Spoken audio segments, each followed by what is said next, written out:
पैसे और धन बल का इस्तेमाल करके आप राजनीति करना चाह रहे हैं, किसको प्रलोभन दे रहे हैं? और पैसा दे करके और पैसे की बात आप करें, कौन आएगा राजनीतिक में? राजनीतिक के वो किशोर हैं। अगर घर से बाहर बेटियां निर्भीक होकर के सड़कों पे घूमना चाह रही हैं और निश्चिंत है कि भाई कोई भी जुआरी शराबी जो है उनको उनके ऊपर टीका टिप्पणी नहीं करेगा, उन बेटियों के बारे में वो एक बार नहीं सोच रहे हैं। प्रशांत किशोर जी जितने भी महिला कॉलेज वहाँ चले जाएं और करें कि हम शराबबंदी हम हटा देंगे, तो देखिए उनको कि जो उनकी चेष्टा जो राजनीतिक में उनकी आजकल महत्वाकांक्षा जो बढ़ गई है ना, सारी महत्वाकांक्षाओं को जो है बोरिया बिस्तर सहित फिर से उनको व्यवसाय करने पर मजबूर कर देंगे। अगर इन सोच के साथ में रहेंगे, आपके चैनल के माध्यम से बता दूं कि एक भी सीट के लायक नहीं रहेंगे, और वैसे तो उस लायक है भी नहीं। दावा कर रहे सरकार बनाने के जाए तो लड़कियों से मिलने के लिए कह तो दें, हिम्मत है, मैं चैलेंज करती हूँ, जाके कह दीजिए कि शराबबंदी हम करेंगे। भविष्यवाणी उन्होंने लोकसभा में भी किया था, विधानसभा में कर 20 सीटें से ज्यादा नहीं। ठीक है,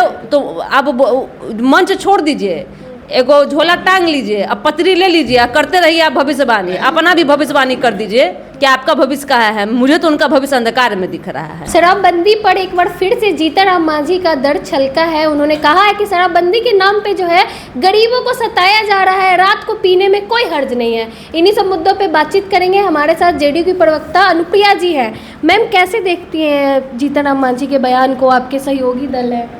देखिए, आदरणीय जीतनराम मांझी जी वर्तमान में केंद्र की सरकार में आदरणीय प्रधानमंत्री मोदी जी के कैबिनेट में हैं, और मुझे जहाँ तक पता है बिहार से कई वर्ष पूर्व गुजरात में शराबबंदी लागू है। तो मुझे लगता है कि इस विषय पे विमर्श करने के लिए एक अच्छा प्लेटफॉर्म जो है जीतनराम मांझी जी को प्रधानमंत्री मोदी जी से करना चाहिए।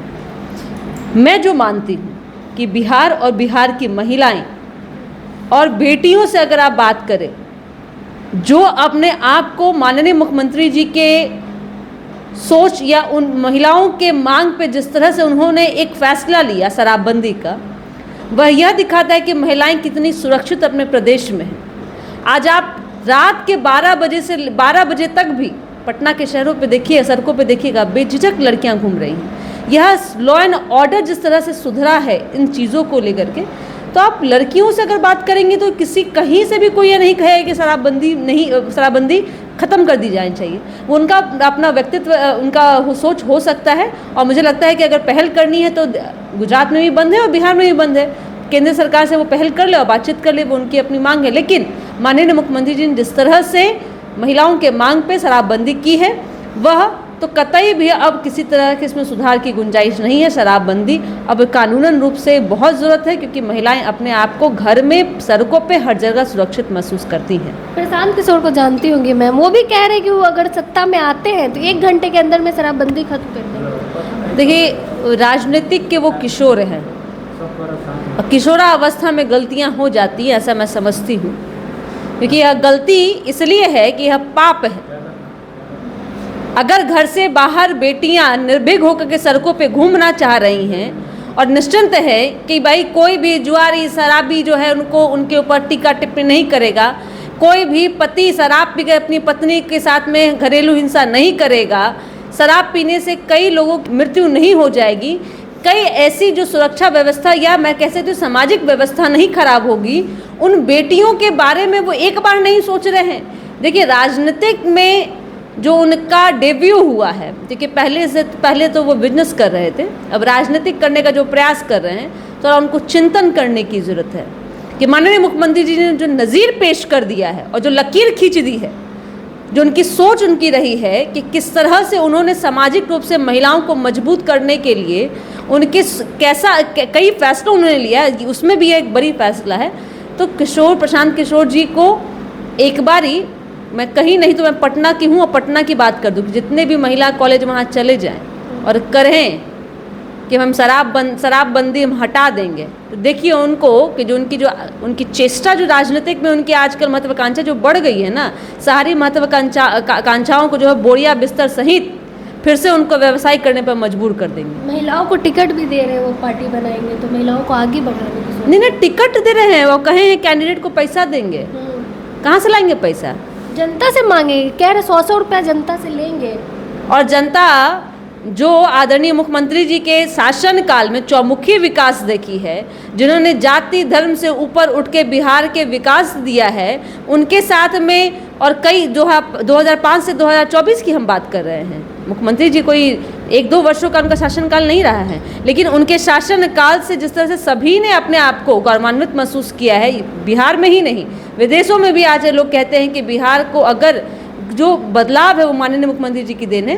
तो प्रशांत किशोर जी अगर इन सोच के साथ में रहेंगे तो मैं आपको आपके चैनल के माध्यम से बता दूं कि एक भी सीट के लायक नहीं रहेंगे, और वैसे तो उस लायक है भी नहीं। दावा कर रहे हैं सरकार बनाने की। नहीं, ठीक है, वो दावा कर रहे हो, जाएं तो लड़कियों से मिलने के लिए कह तो दें, हिम्मत है, मैं चैलेंज करती हूँ, जाके कह दीजिए कि शराबबंदी हम करेंगे। तो कहीं पे भी कहते ना कि भाई अपनी स्थिति भी बचा नहीं पाएंगे, और मुझे लगता है कि बहुत ज़्यादा उनको व्यवसाय करने की ज़रूरत है। व्यवसाय करें, और यहाँ चंदा जो है आम जनता नहीं कोई देती है, और जहाँ हमें जानकारी कि चंदा कहाँ से आपका आ रहा है उसकी भी जांच हो जाएगी, और जांच होने पर जो काले धन का मुझे लग रहा है कि आपने जो एक व्यवस्था कर ली है राजनीतिक में, राजनीतिक सामाजिक व्यवस्था सामाजिक कारणों से होती है, पैसे के बल पे नहीं होता है। आप बिहार में हैं, बिहार की करोड़ों की आबादी है, और पूछिए यहाँ की जनता कैसे है। यहाँ जनहित के बात में मुद्दे पर राजनीतिक होती है, पैसे और धन बल का इस्तेमाल करके आप राजनीतिक करना चाह रहे हैं, किसको प्रलोभन दे रहे हैं? और पैसा दे करके और पैसे की बात आप करें, कौन आएगा राजनीतिक में? समाज से जुड़ा व्यक्ति आएगा कि जो पैसे के दम पे आएगा। सामाजिक व्यवस्था को बनाने के लिए समाज से जुड़ा व्यक्ति होना चाहिए, ना कि धन बल वाले लोग होने चाहिए। वो हमेशा से कहते आ रहे कि नीतीश लालू ने बिहार को मजदूरों की फैक्ट्री बना दिया, पलायन पे आप लोगों ने ध्यान ही नहीं दिया। प्रशांत किशोर जी को मुझे लगता है कि कुछ राजनीतिक करते करते डेटा हाउस पे भी ध्यान देना चाहिए। 2015 में जनता दल यूनाइटेड के लिए उन्होंने काम किया था, और तब उन्होंने कई ऐसे सोशल मीडिया का इस्तेमाल किया था जिसमें नीतीश कुमार जी की योजनाओं की बात हुई थी, नीतीश कुमार जी के शासन काल में बदले बिहार की बात हुई थी, नीतीश कुमार जी के राज्य में लड़कियों की शिक्षा व्यवस्था पे बात हुई थी, और जिस तरह से बिहार में लघु उद्योग से लेकर के नौकरी से लेकर के आपको कुछ वर्ष मतलब 1 वर्ष पूर्व की मैं बात बता दूं, गांधी मैदान में, ऐतिहासिक गांधी मैदान में जिस तरह से जॉब फेयर मेला लगा था और मुख्यमंत्री जी ने पत्र बांटा था, वह पूरे भारत में यह ऐसा पहला राज्य था जिसने हुआ था। तो प्रशांत किशोर जी को थोड़ा सा फिर कह रही हूँ कि राजनीतिक के किशोर हैं, और थोड़ा उनको जानकारी मुकम्मल कर लेना चाहिए, तंदुरुस्त कर लेनी चाहिए कि जिन बातों का जिक्र कर रहे हैं वो हवाई है, क्योंकि धरातल पे सिर्फ न्याय के साथ विकास हुआ है, काम हुआ है, वो नीतीश कुमार जी के शासनकाल में। आपने 2015 की बात की, उन्होंने ये भी कहा है कि अगर 2015 में वो न होते तो न नीतीश कुमार न होते, न उनके नेता होते। 2020 में कहाँ थे वो? 2020 में तो नहीं किए थे काम। 15 का वो लेकिन याद दिला रहा तो 15 में उनके चक्कर में आया था, 20 में किनके चक्कर में आ गए? अरे उनको तो हम लोग ने नहीं किए था, हम क्या किए थे 15 में? वो 15 में उनको स्ट्रैटेजी बनाने के लिए दिया गया था, प्रचार करने के लिए दिया गया था कि प्रचार कीजिए। किसका? मुख्यमंत्री जी के कामों का। तो क्या कह रहे थे उस समय में कि प्रशांत किशोर काम कर रहे हैं? अरे किसकी चर्चा कर रहे थे? 2015 में नीतीश कुमार जी के 10 सालों के शासनकाल की चर्चा कर रहे थे, 10 वर्षों के शासनकाल में विकास की चर्चा कर रहे थे। अरे देखिए, अगर वो होते तो ममता बनर्जी के लिए भी काम किए थे, चुनाव जिता लेते, कई और पार्टी के लिए काम किए थे, चुनाव जिता लेते। आपकी टीम थी जो पैसे लेकर के काम करती थी, ना कि मुफ्त में काम करती थी। तो बिहार की जनता जानती है, लोकतंत्र में जनता मालिक होती है, और जनता, बिहार की जनता को पता है कि अगर विकास है, न्याय के साथ विकास है, चौमुखी विकास है, तो नीतीश कुमार जी के शासनकाल। आखिरी सवाल, वो ये भी कह रहे हैं विधानसभा चुनाव अगले साल है कि अगर जेडीयू को 20 सीट से भी ज़्यादा आ जाती है तो बिहार में राजनीति करना छोड़ देंगे। वो पहले ही उनको राजनीतिक छोड़ देना चाहिए।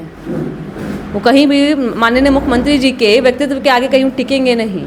और भविष्यवाणी उन्होंने लोकसभा में भी किया था, क्या हो गया लोकसभा में? विधानसभा में कर 20 सीटें से ज़्यादा नहीं। ठीक है, तो अब मंच छोड़ दीजिए, एगो झोला टांग लीजिए, अब पत्री ले लीजिए, अब करते रहिए आप भविष्यवाणी, अपना भी भविष्यवाणी कर दीजिए कि आपका भविष्य कहाँ है। मुझे तो उनका भविष्य अंधकार में दिख रहा है। चलिए, वो तो विधानसभा चुनाव के बाद पता चलेगा किसकी सरकार बनती है और जितने दावे किए जा रहे हैं उसमें कौन सफल होते हैं। बाकी हमारे साथ अनुप्रिया जी थी, आपने सुना इन्होंने क्या कुछ कहा। बाकी आप भी अपनी राय कमेंट बॉक्स में ज़रूर दें। धन्यवाद।